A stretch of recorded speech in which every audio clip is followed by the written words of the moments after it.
Good morning students. We are start now class third subject SST chapter third. इसका नाम है India its land surface. Our country India is the seventh largest country in the world. हमारी जो country है India पूरे विश्व में seventh largest country है. It is the second most popular country after China and China के बाद second most popular country है. And China over 100 crore people live in India. India में 100 करोड़ पीपल्स रहते हैं. If we travel through India we shall find that India has a variety of land surface. अगर हम India में travel करने तो हम बहुत सारी वेराइटी ऑफ लैंड सरफेस को फाइंड कर पाएंगे. India lies in the southern part of the Asian continents. India जो है वो साउथर्न एशियन कॉन्टिनेंट्स के साउथर्न पार्ट्स में has a almost triangular shape. और ये ट्रायंगुलर शेप है. It is surrounded by water bodies on the 3 side. And ये तीनों साइडों से वाटर बॉडीज से क्या है, कवर अप है. On the east lies the Bay of Bengal. Along the western coast of India lies the Arabian Sea.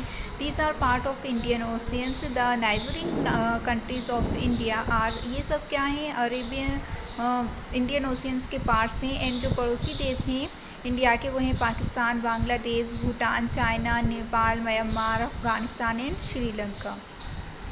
Some parts of our country have high mountains. कुछ parts में हमारी country के कुछ parts में क्या है, high mountains हैं. Mountains is a very high land mass with sloping sides and peaks. In India we have very high mountains. India में बहुत हाई माउंटेन्स हैं. The Himalaya located in the north. Some of these mountains remain covered with snow all the year round. Mount Everest is the highest peak in the world. Mount Everest जो है वो सबसे highest peak है world का. It is in Nepal. And इसकी जो height है वो कितनी है, 8,848 metres. The central and southern parts of India also have some mountains. These mountains are lower in height. क्योंकि ये लोअर हाइट में है तो इनको क्या बोलते हैं, हम हिल्स बोलते हैं. And are called the hills. Such is the Aravalli hills in central India is the Nilgiri hills. In the south the mountain regions are cold throughout the year. To the south of the Himalayas lies the plain. These plains are flat lands. Many rivers flowing through these plains make the land fertile. Some of the important rivers of these plains are the Ganga, Yamuna, Krishna, Brahmaputra, the Kaveri, Mahanadi and the Godavari. The rivers bring rich soil with them. The soil makes the plain fertile. The southern part of our country looks in a conical shape. Southern part जो है हमारी country का वो conical shape है. It is surrounded by sea and oceans. ये surround है sea and oceans से on three sides पर. This type of land is called a peninsula. इस टाइप की लैंड को क्या बोलते हैं, peninsula. In the southern part of India, some of the land is higher than the surrounding land but has a flat surface. Such type of land is called plateau. The plateau region in southern India is called the Deccan Plateau. The major rivers in the Deccan Plateau are the Krishna, Kaveri, Godavari, Narmada and the Trapti. The Narmada and the Trapti flow into the Arabian Sea.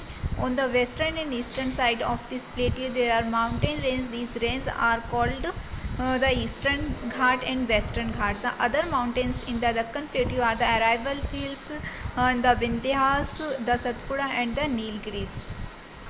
In the northwestern part of India is the Great Indian Desert or the Thar Desert. Most of the desert is in western Rajasthan. It is very hot and dry. It rains very little in desert area. Desert area क्या होते हैं, hot and dry होते हैं. यहाँ पे बारिश भी क्या होती है, कम होती है. So there are few plants and tree in this region. बहुत कम plants होते हैं इस region में. Cactus is the only plant found in abundance here. Cactus एक ऐसा प्लांट है जो सबसे ज़्यादा यहाँ पाया जाता है. The camel is the main means of transport in the sandy desert region. That is why it is called the ship of the desert. Camel एक ऐसा एनिमल है जो सिर्फ ट्रांसपोर्ट के काम आता है वहाँ पर डेजर्ट रीजन में. इसलिए इसको क्या बोलते हैं, ship of the desert. A piece of land surrounded by water is called an island. In the western and the eastern side there are two groups of island. One island group lies in the east in the Bay of Bengal. It is known as Andaman and Nicobar Island. The other island group lies in the west in the Arabian Sea. It is called the Lakshadweep.